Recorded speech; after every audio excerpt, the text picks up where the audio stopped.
based on what you saw last night, were the Sixers exposed? I think they were. Covering this game last night, Max, I'm at the game, and Philadelphia goes out to like a 12 to 14 point lead. All of it, about 12-point lead in the first quarter or so. By the half, they're down like 8. It's a 20-point difference. Miami goes on a 27-7 run to close out the half. Max, Erik Spoelstra throws a 2-3 zone on the Philadelphia 76ers. Yep. There is no doubt in my mind that Jimmy Butler, the former Sixer from last year, had everything to do with that defensive strategy that was incorporated. After the game, I'm talking to several members of the Sixers organization, and I'm saying you need a shooter. Now, it might not be J.J. Redick, who I love, because obviously, if you pointed out, they also feel, just letting you know that, Max, favor to you, they also feel that you were right about that in terms of the liability that he was defensively. Transition. I'm not thinking about that. I'm thinking about what he does offensively. As a shooter, not just as a sniper, but also his movement without the basketball and how it compromises opposing defenses because they got to constantly have their head on a swivel, watching wherever he is, which opens up the floodgates for other people around him. Even though Jason Richardson and Tobias Harris can hit shots, they can't hit them like him, and they don't move like him without the basketball. So I thought that was important to mention. But here's what I want to get back to. Watching Miami's defense. Max, we talk about a conventional 2-3 zone you see in high school or college. Yep. The Sixers have no answer for it. Literally, one of the ways you penetrate a zone, John Chaney, the great John Chaney who coached at Temple for so many decades, Max, he always taught me, one of the ways to break a zone, because his zone was lethal. But one of the ways to break it, and Calipari was very successful at it, using guys in UMass and other places to do this, you take your big man and you bring him up to the foul line. You bring him up to the block because why? You can pass and you can put the ball on the floor. You can do some damage in terms of compromising the effectiveness of a zone. Brett Brown and the Sixers didn't do that until late in the fourth quarter.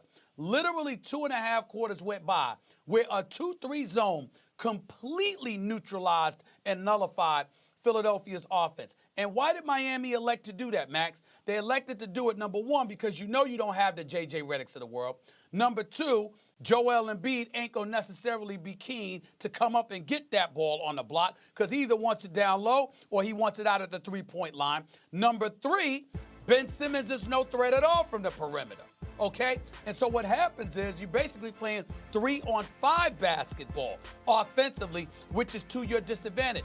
Jimmy Butler was telling Erik Spoelstra this.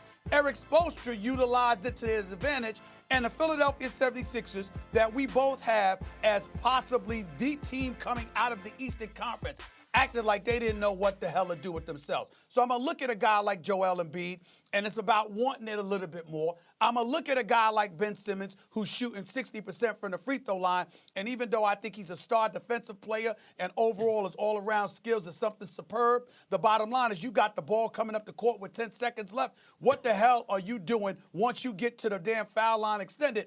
You sit up there, you could have posted, you could have went to the basket, you 6'10", the guy guarding you is about 6'2", 6'3", but you're going to kick it out to the 7-footer that's Al Horford or the 6'11 guy that's Al Horford to take a contested three-point shot. You were only down one, you take it to the hole, you attack, at the very least you get fouled, but if you had the confidence that you was going to make it for the free throw line, you would not have looked to give the ball off to somebody else. These are the things that I noticed, and that's why I say, this, as said last night, the Sixers need another shooter, Max.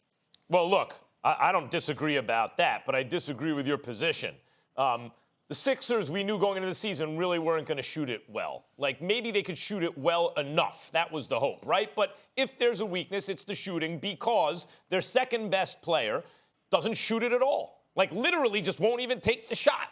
So that was going to be an issue. Can you compensate for that elsewhere? Embiid can shoot it pretty good for a guy his size, but he doesn't actually shoot it well. Horford probably shoots it well enough. Richardson shoots it well enough. You have guys who shoot it well enough and then other guys who don't shoot it at all, but it's not like they compensate for the non-shooters. So that was going to be an issue going into the season. We knew that. Now, who are they playing? Were they playing some sorry team? No. They were playing it's time to give Erik Spoelstra credit, by the way, as a great coach. Like, he's a championship coach. Look what he does with a collection of guys who you wouldn't say, oh, this is championship caliber talent. He's handpicked by Pat Riley. Look at the job he's doing.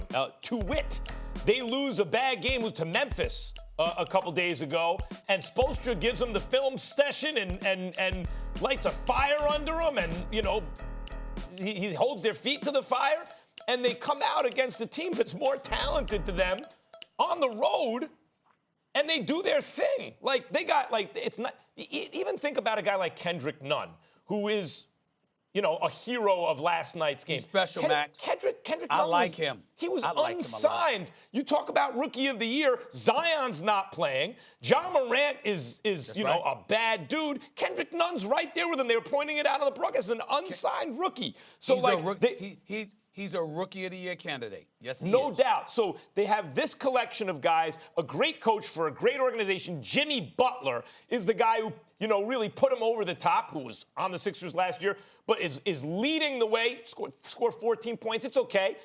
Tyler Hero could score, whoever, or Duncan Robinson, because whoever has to score can score. Bam can do his thing. It's a really great, fun team to watch. And Stephen A., all that said, you pointed it out. Whether you agree with the selection or not, Al Horford had a chance to win the game with I think it was to tie the game, actually. He had a clean look. You call it contested. I thought that was a clean look at the end of the game. So with all that said, the Sixers are succumbing to a zone because they can't shoot and all these different things, and yet it was anyone's ball game, and that's the first home loss. Like, the Sixers are in pretty good shape here. I don't think you can say they were exposed.